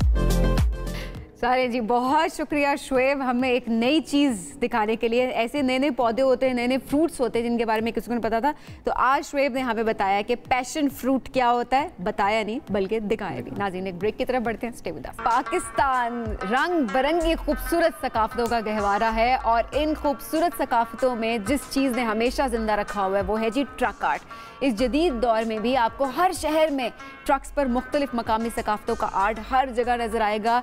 लेकिन आज आपकी मुलाकात दो ऐसे ज़बरदस्त आर्टिस्ट से करवाने जा रहे हैं जो इस आर्ट का इस्तेमाल घरेलू इस्तेमाल की चीज़ों में कर रहे होते हैं और इतनी खूबसूरती से करते हैं कि देखने वाले दाद दिए बगैर रह नहीं सकते। हम बात कर रहे हैं इस्लामाबाद की फौजिया आसिम और इनके शौहर आसिफ इफ्तिखार साहब की, जिन्होंने चंद साल कबल अपनी मुलाजमत छोड़कर इस काम का आगाज़ किया था। और आज आसमा जो हैं, इनकी अगर बात की जाए, फौजिया जो है जनाब, वो अपने शौहर आसिम के साथ मिलकर एक कामयाब बिजनेस जो है वो रन कर रही हैं। और जाहिर है जब थोड़ी सी उनसे बातचीत हुई तो उनसे कहा कि ये सारी चीज़ें अक्सर हम देख रहे होते हैं कि डेकोरेशन के तौर पर इस्तेमाल की जा रही होती है चीज़ें, लेकिन वो ट्रक आर्ट उन चीज़ों के ऊपर बनाती हैं जो चीज़ें घर के रोज़मर्रा इस्तेमाल में आ रही होती हैं। तो आज ज़रा इनसे बात करते हैं कि बिज़नेस कैसे स्टार्ट किया और आज जो है वो कितना कामयाब इनका ये बिज़नेस चल रहा है। तो फौजिया और आसिम साहब हमारे साथ मौजूद हैं। अस्सलाम वालेकुम, कैसे हम दोनों? वालेकुम अस्सलाम। वैसे इस तरफ तो हम दोबारा आते हैं, आपने बड़े शौक से ये हांडी का चम्मच हाथ में उठाया हुआ है।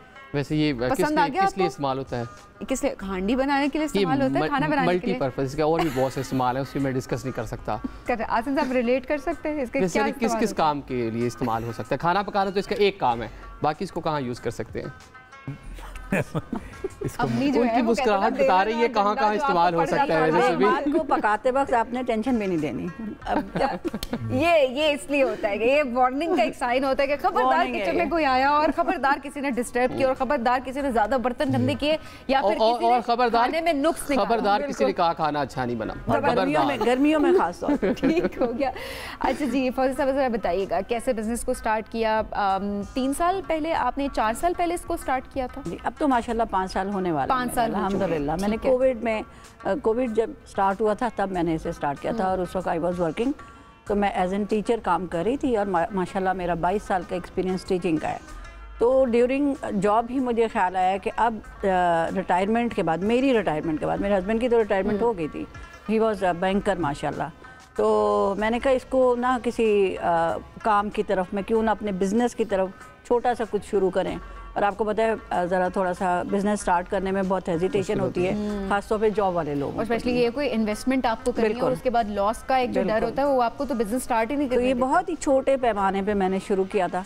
उसमें ये था कि सबसे पहले मैंने ना अपने सर्कल में अपने फैमिली मेंबर्स को गिफ्ट के तौर पे पेंट कर करके, क्योंकि ये मैंने सीखा हुआ भी है। अच्छा, जैसे छोटे बिजनेस इसी तरह स्टार्ट होते, किस सब्जेक्ट की टीचर थी? आर्ट्स से रिलेटेड सब्जेक्ट था जिसमें इंटरेस्ट हुआ और ये सीखा कहाँ से आपने? जी बिल्कुल आर्ट से रिलेटेड भी थी और मैं किंडरगार्टन से लेकर ग्रेड 9 तक मुझे जो है क्लासेस मैंने लिए, आर्ट भी सिखाया, उर्दू को बहुत मैंने प्रमोट किया अल्हम्दुलिल्लाह जी, और इस्लामियात को। तो वो फिर मैंने ये जब गिफ्ट देने शुरू किए तो फिर सबको रियलाइज़ हुआ कि माशाल्लाह शी कैन डू। अच्छा, वैसे हम अक्सर देख रहे होते हैं ना कि ये as a decoration piece, decoration item के तौर पर घरों में रख रहे होते हैं, चाहे वो छोटे छोटे ट्रक्स हो या चाहे इसी तरह की कोई और चीज़ें हो। आपने क्यों रोज़मर्रा इस्तेमाल की चीज़ों पे क्यों ट्रक आर्ट करने का सोचा?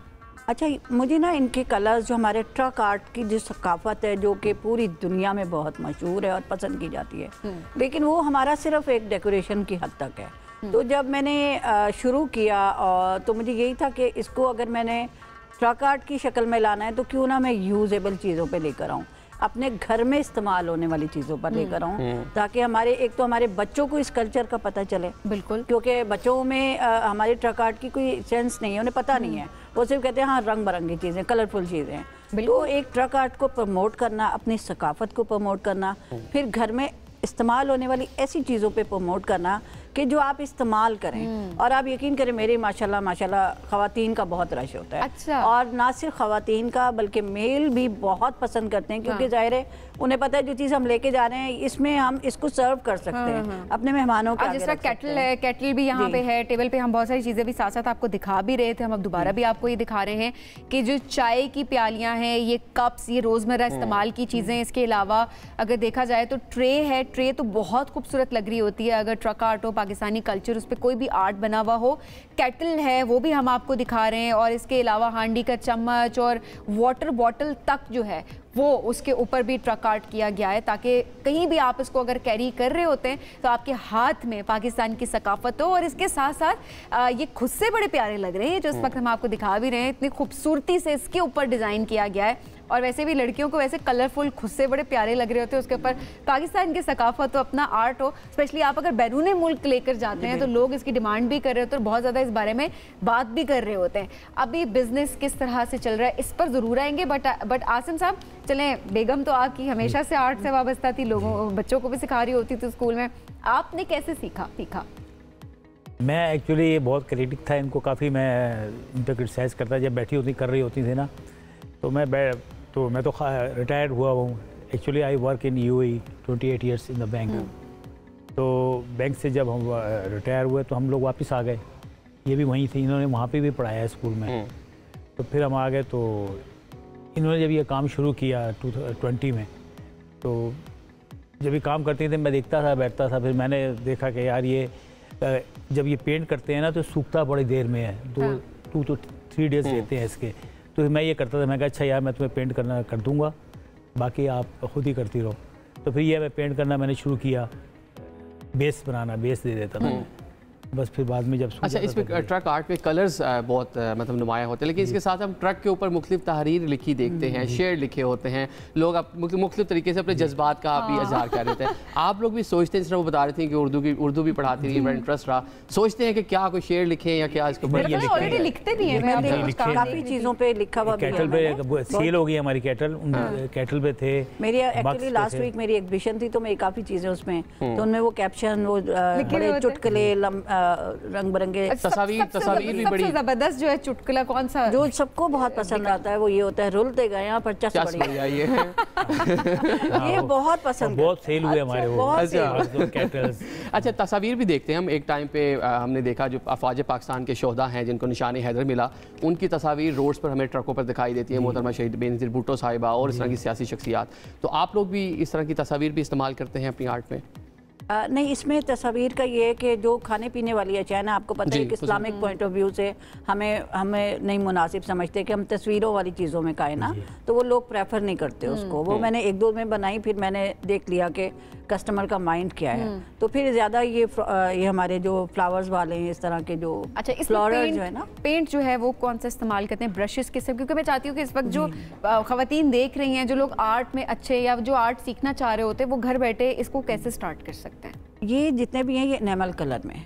एनामल कलर जो है वो आपका पानी से भी रिमूव नहीं होता, ये पक्के कलर्स हैं। ठीक है। और फिर सबसे पहले मैं घर में इसको खुद, जो चीज़ मैंने मार्केट में लानी होती है, पहले मैं उसे घर में इस्तेमाल करती हूँ, तसल्ली होती है, फिर मैं उसको बाहर लेकर आती हूँ। तो एनामल पेंट आपका वॉशेबल होता है, मतलब आप वॉश करें तो वो उतरता नहीं है। अभी इसको आप अगर ये कप्स को आप धोते हैं, करते हैं, वाटरप्रूफ, इसका कलर किसी भी तरह से खराब नहीं। बिल्कुल। आपने कितने पैसों से इन्वेस्टमेंट स्टार्ट की थी? बहुत जो मैंने सबसे पहले एग्जीबिशन की थी वो लेट्स ग्रो टुगेदर के साथ की थी, और उस वक्त मैं बहुत हेजिटेट थी, उस वक्त पहली दफ़ा कर रही थी। तो मैं $1 शॉप से मैं चीज़ें लेकर आई थी कि मैं कम में, मेरा ख्याल है 10,000 तक की मैं चीज़ें लेकर आई थी। अच्छा, कि मैं कम से कम में स्टार्ट करूं और इस पे रिस्पांस देखूं।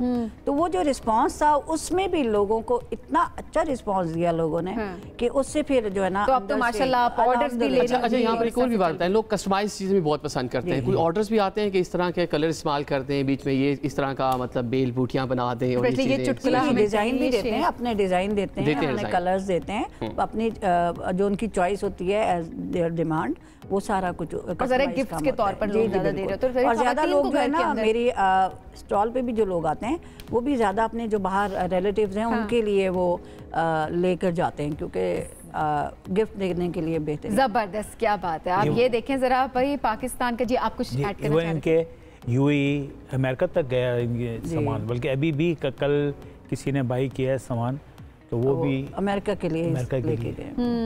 क्या बात है, ज़बरदस्त। अच्छा, वो कहते हैं ना कि हर कामयाब मर्द के पीछे ये बात है ना, एक औरत का हाथ होता है। मगर मेरी कहानी में मेरी कामयाबी के पीछे मेरे बड़ी अच्छी मोटिवेशन है। क्या बात है, ये बात मैं एंड में सुनना चाह रही थी। ये बड़ी अच्छी बात, तो खूबसूरत से रिश्ते होते हैं, बिजनेस भी आप साथ करें, लाइक माइंडेड होना पार्टनर्स का बहुत ज़रूरी होता है। और उसके बाद जब वो इत्तेफाक होता है, आपके जहन मिल रहे होते हैं, मेहनत होती है, पॉजिटिविटी होती है, एक दूसरे की केयर होती है, ख्याल होता है, उससे फिर ज़ाहिर है जो भी चीज़ आप शुरू कर रहे होते हैं वो बड़ी आगे जाती है, उसमें बड़ी बरकत होती है। और मुझे ये बड़ी खुशी होती है कि हम दोनों को बहुत सारी जगहों पे बहुत दफ़ा मोटिवेशनल कपल के तौर पे बुलाया जाता है, क्योंकि ये उम्र वो होती है जब बीवी का मुंह दूसरी तरफ होता है और शौहर का एक दूसरे की शक्ल देखने नहीं चाहते, एक दूसरे से बिल्कुल अंडरस्टैंडिंग नहीं हो रही होती, इख्तलाफात होते हैं, तो उसमें माशाल्लाह मिलकर बैठना।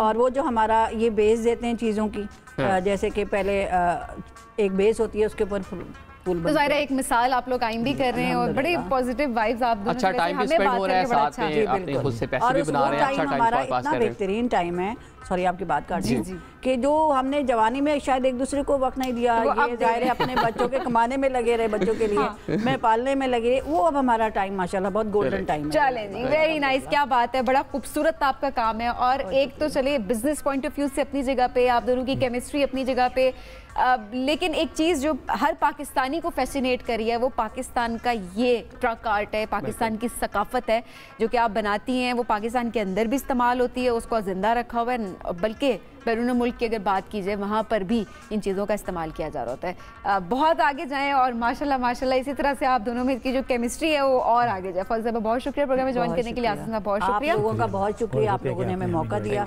Thank you so much for हम टीवी। थैंक यू जी।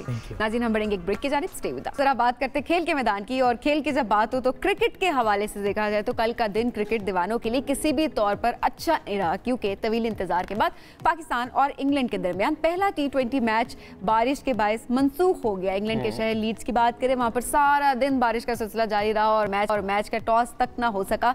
अब सारी नजरें हफ्ते को होने वाले दूसरे मैच पर मरकूज हो गई हैं और दोनों टीमों के लिए 4 T20 मैचों की ये सीरीज निहायत अहमियत का हामिल है, क्योंकि ये मैचेस इसके बाद जो है वो जाहिर है वर्ल्ड कप में टीम्स जाएंगी और ये वार्म अप मैचेस के तौर पर इसकी इसको देखा जा रहा है। बिल्कुल ठीक है। तो इसी बारे से बात करते हैं, हमारे साथ हैं क्रिकेट के इंसाइक्लोपीडिया सीनियर स्पोर्ट्स जर्नलिस्ट मिर्जाल बेग साहब। बेग साहब बहुत शुक्रिया प्रोग्राम में ज्वाइन करने के लिए। बेग साहब चले, मैच एक तो ना हो सका, अब जाहिर है हफ्ते को तो है और सब देख रहे हैं कि अल्लाह ना करे तब भी बारिश हो जाए और मैच तो जरूर होना चाहिए, क्रिकेट दीवाने इंतजार कर रहे हैं। तैयारियां कैसी देख रहे हैं आप इस वक्त कौमी टीम की? बहुत बहुत शुक्रिया सबीन, आपका भी और आदिल आपका भी। दरअसल पाकिस्तान के लिए एक बड़ा सेटबैक था कल का मैच, क्योंकि अगर कल बारिश ना होती और पाकिस्तान अपने खिलाड़ियों को आजमा सकता था, लेकिन 24 मई जो है वो लास्ट डेट है कि पाकिस्तान को वर्ल्ड कप के लिए 15 प्लेयर्स के नामों को जमा कराना है। तो हसन अली को तो उन्होंने कल रिलीज कर दिया, जिसका मतलब ये हुआ कि वो 15 रुकनी स्क्वाड में शामिल नहीं होंगे। अब 17 खिलाड़ी रह गए, इनमें से 2 जाएंगे, लेकिन कल के मैच में वो हारिस रऊफ की फिटनेस को चेक करना चाह रहे थे, क्योंकि हारिस रऊफ PSL के मैच में जब कैच लेते हुए जख्मी हुए, उसके बाद से कोई इंटरनेशनल कोई मैच नहीं खेले। लेकिन बदकिस्मती है कि बारिश आड़े आ गई। अब देखते हैं कि पाकिस्तान का अगला मैच हफ्ते को, जिस तरह सबीना आपने बताया, 25 तारीख को सुफाया गार्डन कार्डिफ में है। अच्छा मिर्जा साहब, ये आपने बता दिया क्या सूरत हाल। ये बताइएगा कि वार्म अप मैच कोई नहीं है पाकिस्तान और इंग्लैंड दोनों का, दोनों टीमों के लिए वार्म अप मैच की भी अहमियत रखते हैं। जिस तरह आपने बताया यहीं से जो परफॉर्म करेगा वर्ल्ड कप के स्क्वाड के अंदर शामिल होना है, तो इसलिए वर्ल्ड कप के लिए पाकिस्तानी टीम की स्ट्रेटजी क्या होनी चाहिए? देखिए ये 3 मैचेस जो है ये पाकिस्तान के फाइनल कॉम्बिनेशन को जो है वो हतमी शक्ल देंगे कि पाकिस्तान किन 11 खिलाड़ियों को खिलाता है। और पाकिस्तान का पहला मैच 6 जून को अमेरिका से डैलस में, अमेरिका की टीम ने अभी बांग्लादेश की टीम को जो वहां T20 सीरीज खेलने गई हुई है, एक मैच में डैलस में 5 विकेटों से हराया T20 इंटरनेशनल मैच में, और परफॉर्मेंस बड़ी अच्छी रही। पाकिस्तानी टीम 1 जून को रवाना होगी इंग्लैंड से, 6 जून को मैच है पाकिस्तान का। वहां कोई प्रैक्टिस मैच नहीं है, but they'll actually do some practice before that match और यूएसए के मैच से पहले। लेकिन भारत को एडवांटेज होगा, भारत का एक मैच आयरलैंड से न्यूयॉर्क में है और पाकिस्तान उसका न्यूयॉर्क में 6 जून को है या 7 जून को, पाकिस्तान का जो उसका 5 जून को है और पाकिस्तान का 9 जून को भारत से है, तो भारत को एडवांटेज होगा। अब दुआ करें, दुआओं पर ये टीम अच्छा दुआ करें, अभी से दुआएं स्टार्ट कर देते हैं। अभी वर्ल्ड कप स्टार्ट नहीं हुआ, अभी से दुआएं शुरू कर दें। और ये बताएं, जिस तरह बात कर रहे हैं अमेरिका की और इंग्लैंड की कंडीशंस का थोड़ा फर्क है। इस टाइम वहाँ पे थोड़ा वेदर, इंग्लैंड में सर्दी है, अमेरिका में अभी गर्मी का आगाज़ है, गर्मी शुरू हो गई है, तो ये वेदर कंडीशंस कितना फ़र्क डालेंगी टीम की परफॉर्मेंस पे? देखिए वेदर कंडीशन तो इतना फर्क नहीं डालेगी जितना फर्क पिचेस से होगा, क्योंकि इंग्लैंड की पिचेस डिफरेंट है एज कंपेयर टू अमेरिका की पिचेस। अमेरिका में पहली मर्तबा कोई मेगा इवेंट हो रहा है, डैलस में मैचेस हो रहे हैं, न्यूयॉर्क में हो रहे हैं और फ्लोरिडा में हो रहे हैं, तो पिचेस का एक फर्क पड़ेगा। और फिर पाकिस्तान इस कंडीशन से पाकिस्तान सबीन जाएगा वहां खेलने के लिए, तो डिफरेंट तो होगा। लेकिन चूंकि इंग्लैंड की टीम डिफेंडिंग चैंपियन है, T20 वर्ल्ड कप जीती है, अगरचे उसकी आलमी रैंकिंग नंबर 3 है, पाकिस्तान की आलमी रैंकिंग नंबर 7 है, लेकिन ये कि ये दोनों टीमें अगर आपस में खेलेंगी तो अपने फाइनल कॉम्बिनेशन को कोई ना कोई हतमी शक्ल दे सकेंगी। अच्छा वैसे बेग साहब, आप तो जाहिर है ट्रेनिंग भी हुई है और कैसी ट्रेनिंग हुई है वो भी आपके सामने है, और फिटनेस की भी आप बातें फाइनली होना शुरू हो गई, जो कि पहले हमें होती हुई दिखाई नहीं दे रही थी, पर कम से कम इस पर काम हो रहा है और बात हो रही है। अच्छा अब ठीक है, स्ट्रेटजी अपनी जगह पे, सारी चीजें अपनी जगह पे, ओवरऑल टीम का मोराल, उसका कॉन्फिडेंस, वो आप क्या देख रहे हैं, कैसी वाइब्स आ रही हैं आपको?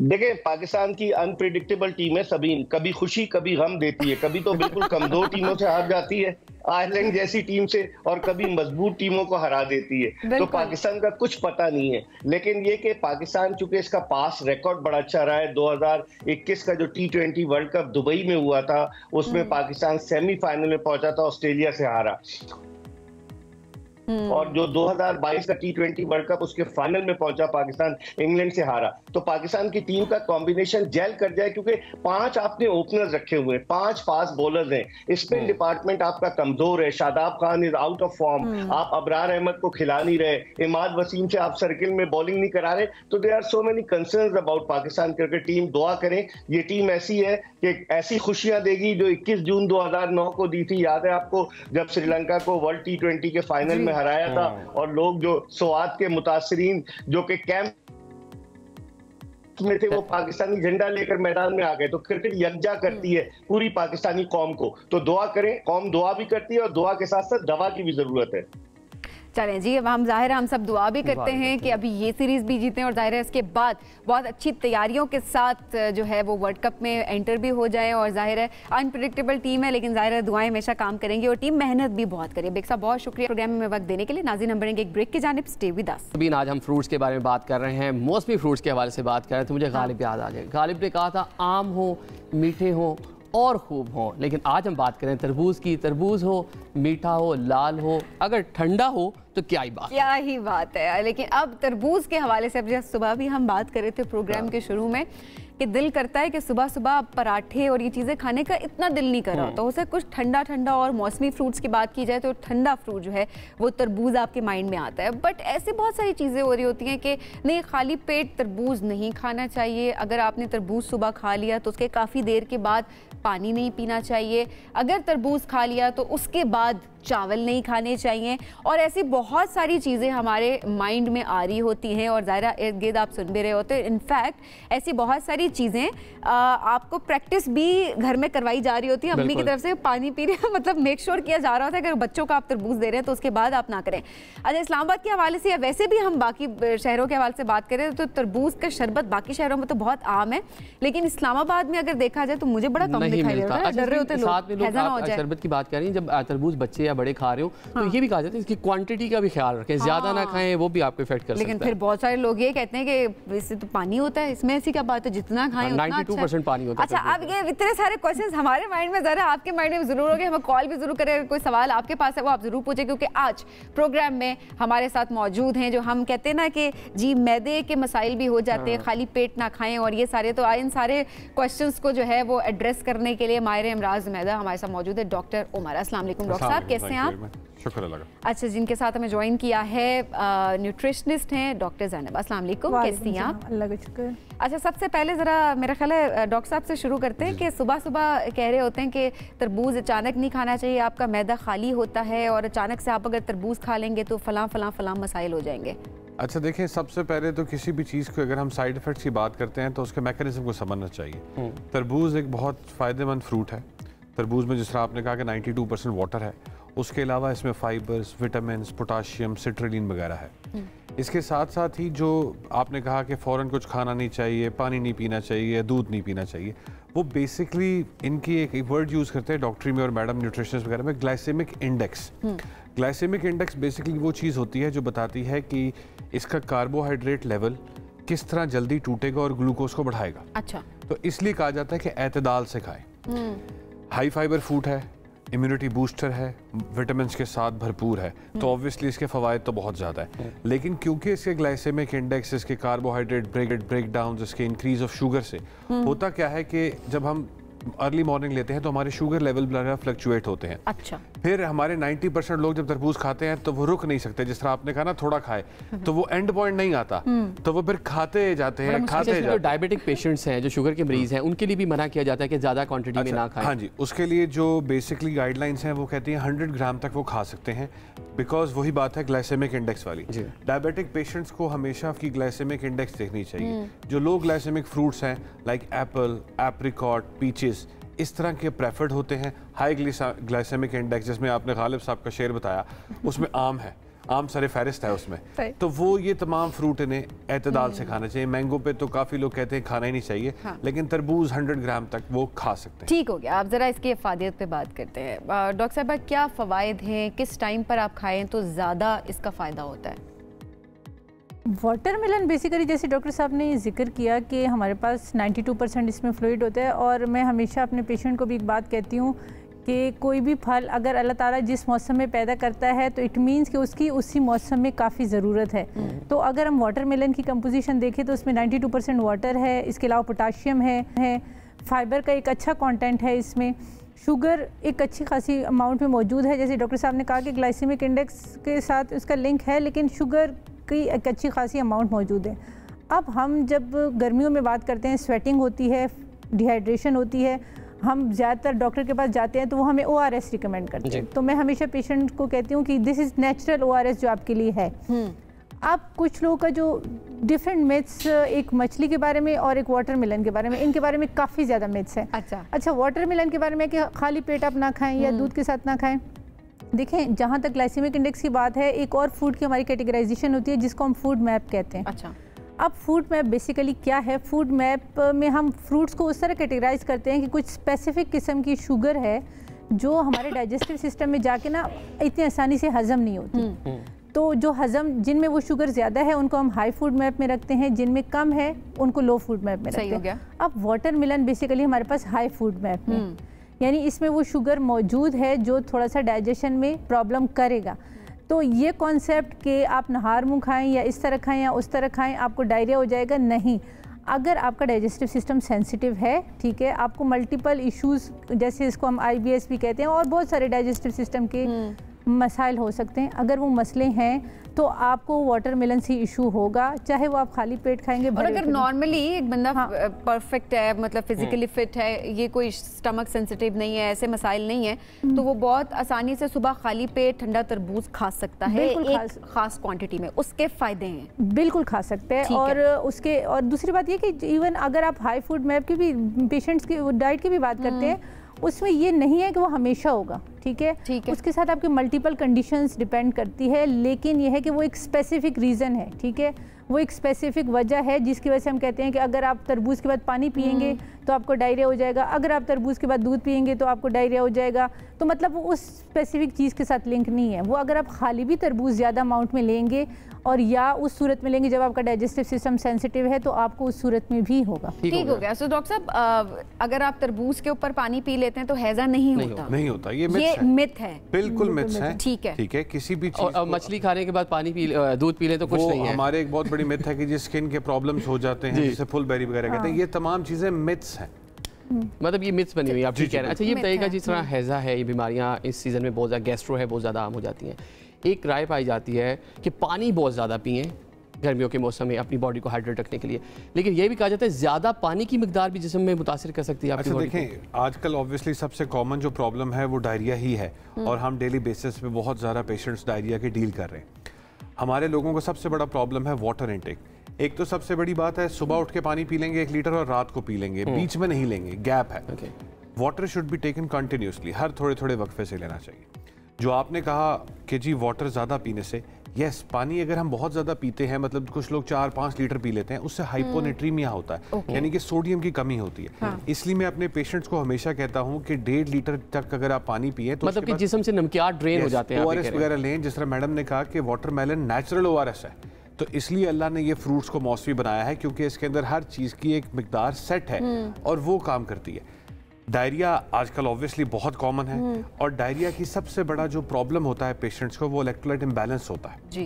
कि जब हमारी बॉडी का इलेक्ट्रोलाइट इम्बैलेंस होता है, उससे पेशेंट डिहाइड्रेटेड होता है, पेशेंट को बॉडी क्रैम्प्स होते हैं, जिसकी वजह से वो अक्सर जाते हैं अस्पताल, डॉक्टर साहब ताकत वाली ट्रिप ला दो। तो वो ताकत वाली ट्रिप हम घर में भी मैनेज कर सकते हैं, स्वेटिंग को अवॉइड करके, अच्छी हाइड्रेशन रख के, अपने नमकियात को कंट्रोल रख के, आइदर फ्रूट्स की फॉर्म में, आइदर ORS की फॉर्म में, लेकिन अपनी हाइड्रेशन और अपने इलेक्ट्रोलाइट्स का ख्याल रखें। ठीक है। अब ऐसे में अच्छा, अब जरा तरबूज पे अगर मैं चाहूँगी तो उस पर बात ज़रूर करें। अच्छा, आप दोनों अपनी अपनी राय में चाहूँगी इसके ऊपर ज़रूर दें। एज ए न्यूट्रिशनिस्ट भी, एज ए गेस्ट्रोलॉजिस्ट भी, आपके माइंड में क्या आता है? ये जो आजकल, अब मैं कहूँगी प्रोपेगेंडा तो मैं नहीं कहूँगी, क्योंकि ये चीज़ें हो रही हैं, बेशक एक थोड़ी उसमें हो रही हैं, लेकिन एग्जिस्ट कर रही हैं कि जो तरबूज को इंजेक्शन लगा दिया जाता है और उसमें कलर जो है वो ऐड कर दिया जाता है मीठा बनाने के लिए, कलर ऐड करने के लिए। ये सेहत के लिए कितना नुकसानदेह, और क्या ऐसे पेशेंट्स आप लोगों के पास आते हैं जिनको आपने ट्रीट करते हो, और पता कैसे लगता है कि इन्होंने ये जो आर्टिफिशियल शुगर है या आर्टिफिशियल कलर, ये वाला तरबूज? इस बारे में थोड़ा सा बताता हूँ। देखें, हमारे मुल्क में या किसी भी मुल्क में अक्सर फूड्स को राइपन जल्दी बनाने के लिए कार्बाइड यूज़ किया जाता है। इसी तरह अगर डाइज आप बात करें जो लाल करने के लिए या मीठा करने के लिए, उसमें लेड क्रोमेट, मीथेनॉल अक्सर पाया जाता है, या सूडान रेड डाई कहते हैं। इन तमाम चारों चीज़ों के मुख्तलिफ इफेक्ट होते हैं बॉडी पे। कार्बाइड हमारी किडनीज और लिवर को डैमेज करता है। लेड क्रोमेट अगर ज़्यादा मकदार में चला जाए तो वो ब्लाइंडनेस कॉज कर सकता है। इसी तरह Sudan red digestive disorders, diarrhoea वगैरह करता है। और मीथेनॉल येलो जो है वो हमें बेसिकली कैंसर्स की फॉर्म्स में अगर ज़्यादा हो जाए तो कॉज कर सकता है। जो आपने सवाल पूछा कि जी इंजेक्शन दिए जाते हैं या ये चीज़ें जाते हैं, इनके लिए तो इदारे हैं हमारे मुल्क में, फूड डेवलपमेंट अथॉरिटी, वो अच्छा काम कर रही है and it is their job. But जो कुछ देसी तरीके हैं टू डिफाइन के जी फ्रूट कैसे है, उसमें कोई एज सच 100% ऑथेंटिक नहीं है, लेकिन उसमें हम देख सकते हैं क्रैक्स को, वाटरमेलन पे क्रैक्स को देख सकते हैं। जब हम वाटरमेलन को काटते हैं तो उसके अंदर कंसिस्टेंसी ऑफ द कलर, ठीक है, उसके अंदर, क्योंकि देखें अगर आप 20 cc भी इंजेक्ट करेंगे तो वाटरमेलन में कोई ब्लड सप्लाईज या कोई इस तरह की पाइपिंग तो है नहीं कि वो पूरे में एक सिंक्रोनाइज कलर देगा, तो वो कलर थोड़ा सा सिंक्रोनाइज नहीं होगा। समटाइम्स केमिकल की वजह से आपको तरबूज के अंदर बर्न मार्क्स मिल सकते हैं, क्रैक्स मिल सकते हैं, बर्न मार्क मिल सकते हैं। तो ये तो कुछ जो होते हैं वो देसी तरीके होते हैं to look for the causes. अच्छा, जो सोशल मीडिया पे हम देख रहे हैं कि लिटमस टेस्ट ही हो रहा है, एक तरह का टिश्यू पेपर को लेकर जगह जगह स्पॉटिंग की जा रही है कि कलर आ रहा है कि नहीं आ रहा। देखिए, इस तरह के तमाम टेस्ट तो पहले भी किए जाते थे। आप अक्सर रेडी से तरबूज लें, को उस पर मुक्का मार के देख रहा है कि ये पका हुआ है कि नहीं है, हमने तो बचपन से एक ही चीज़ सुनी है, क्योंकि 100% तो कोई ऑथेंटिक अभी टेस्ट आया नहीं, कि जब तरबूज को हम ज़मीन से निकालते हैं तो वो पूरा पका है कि नहीं पका, तो उसमें येलो पार्ट होता है क्योंकि जो ज़मीन पे लगा होता है, तो वही अभी तक सबसे ऑथेंटिक वे है। ठीक है, अच्छे वेंडर से तरबूज लें, अच्छा तरबूज खाएं और तरबूज ज़रूर खाएं। जरूर ठीक हो गया जी डॉक्टर साहिबा। बिल्कुल, डॉक्टर साहब ने ये बात की और मैं थोड़ा सा इसमें एक चीज़ ऐड करना चाहूँगी कि हमारा बात छोटी सी होती है, उसको हम सोशल मीडिया के प्लेटफॉर्म को यूज़ करके ना बहुत, क्योंकि अब आपने देखा है हर बंदे को एक्सेस है, हर किसी का चैनल बना हुआ है, हर किसी का जो है अकाउंट बना हुआ है, तो उसको हम हाइप बना लेते हैं। आप मुझे बताएं, आप सब वाटरमेलन खाते हैं, पूरी सीज़न में आप वाटरमेलन खाते हैं, कितनी दफ़ा ऐसी फ्रीक्वेंसी होती है कि आपको वाइट वाटरमेलन मिलता है? बहुत कम होता है ना, बहुत रेयरली होता है। बिल्कुल। तो जब भी हम कोई ऐसी बात करते हैं, एक तो हम उसकी इंसिडेंस रेट पे देखते हैं कि हमारे पास कितनी फ्रीक्वेंसी है, और अगर थाउजेंड्स ऑफ वाटरमेलन यूटिलाइज होते हैं तो उसमें एक आध ऐसा हो सकता है फार्मर ने, मैं ये नहीं कहती कि 100% श्योरिटी है कि ये नहीं होता, लेकिन बहुत 0.00% कहीं है कि ये कलरिंग वाला होगा। ठीक है, क्योंकि जितना इसको सोशल मीडिया पे हाइप क्रिएट कर दिया गया, ऐसा नहीं है। अब ये बात कि इस तरह का वाटरमेलन आप खाएंगे तो आपको डायरिया हो जाएगा, मैंने आपको बात बताई कि it is in high food map. ठीक है, अगर आप ज़्यादा क्वांटिटी में खाएंगे, आपने पहले भी काफ़ी हैवी खाना खाया हुआ है, उसके बाद आप इसको भी खा रहे हैं, तो आपको मोस्ट प्रॉब्ली कि आपको डायरिया हो जाए। इसलिए अब इसको इस कलर के साथ लिंक हम नहीं कर सकते। दूसरी बात कि आजकल बता रहे हैं कि अगर आप टिश्यू पेपर रखेंगे उसको ऐसे हो जाएगा, आप किसी भी फ्रेश कलरफुल फ्रूट पे टिश्यू पेपर रखेंगे वो कलरफुल हो जाएगा। और सबसे ज़रूरी बात कि जब आप बाहर से कलर इंजेक्ट करते हैं, जैसे डॉक्टर साहब ने कहा, वो यूनिफॉर्मली आपको नहीं नज़र आएगा, यूनिफॉर्मली नज़र भी नहीं आएगा। और अगर बाहर से कलर इंजेक्ट हुआ है तो जो वाइट पार्ट, ग्रीन पार्ट के बाद वाइट पार्ट वाटरमेलन में आता है, उसमें भी आपको वो कलर शो होगा। मतलब ये कि जो एक कैंपेन चल रही है सोशल मीडिया, पाकिस्तान में फ्रूट्स होते हैं, मौसमी फ्रूट हमारी दुनिया भर में उनको बड़ा ज़्यादा लाइक किया जाता है, और ये इस तरह की प्रोपेगेंडा हमें इस इंडस्ट्री को सपोर्ट करना चाहिए, अपने फार्मर्स को सपोर्ट करना चाहिए। बट इस चीज़ को हम थोड़ा, मैं ये भी चाहूँगी कि आप नज़रअंदाज भी नहीं कर सकते कि बहुत कम अगर होते हैं, लेकिन ये केसेस होते हैं, और ख्याल करना बहुत जरूरी, क्योंकि वीडियोस भी मंजर आम पे आती हैं जहाँ पर अक्सर लोग रिकॉर्ड कर लेते हैं कि वहाँ पर इंजेक्ट किया जा रहा है। वो तो आती हैं, लेकिन जिस तरह डायरिया को किया जा रहा है, देखें ये सीजन वैसे भी डायरिया का है। हम रूटीन में, मैं पिछले 14-15 साल से डॉक्टर हूँ, हम रूटीन में भी इस सीजन में डायरिया देखते हैं, तो उस सारे डायरिया को वाटरमेलन पे ब्लेम करना मेरा ख्याल है। जल्दी से अगर डॉक्टर साहब ये बता दें कि किन औकात में आपको वाटरमेलन नहीं खाना चाहिए? सोने से पहले आप खा सकते हैं, या सुबह की तो हम ऑलरेडी जिक्र कर चुके हैं, बता दें। बेसिकली वाटरमेलन थोड़ा सा it is hard to digest, तो कोशिश करनी चाहिए कि अगर आप डे टाइम में लें, जब आप सोने लगे तो उस वक्त कोशिश करें कि ना लें तो बेहतर है। ये नहीं है कि हर 100% सबको इससे इशू होगा, लेकिन ये है कि इवनिंग में खाने से थोड़ी सी इश्यूज आपको बेड टाइम पे हो सकते हैं। ठीक हो गया डॉक्टर साहब, बहुत शुक्रिया। डॉक्टर साहब बहुत शुक्रिया प्रोग्राम में ज्वाइन करने के लिए। तरबूज खाएं, वो आम का आपने क्या बोला था? आम खाएं, खूब खाएं, और मीठे खाएं, और मजे मजे खाएं, तरबूज खाएं, मीठे खाएं, और बहुत ज़्यादा खाएं, उसको खूब खाएं, और हमें फीडबैक जरूर दें, और हम भी जाकर तरबूज जरूर खाएंगे, और किसी भी औकात में खाएं, लेकिन एक खास जो है अमाउंट में आपने खानी है। बहुत ज़्यादा excess of everything is bad, जो हम हमेशा कहते हैं, तो हाथ होला रख के खाएं, लेकिन ज़रूर खाएं। फीडबैक ज़रूर दीजिएगा। प्रोग्राम के हवाले से नाज़रीन आज के लिए इतना ही। दोबारा मुलाकात आपसे कल होगी। अल्लाह हाफ़िज़।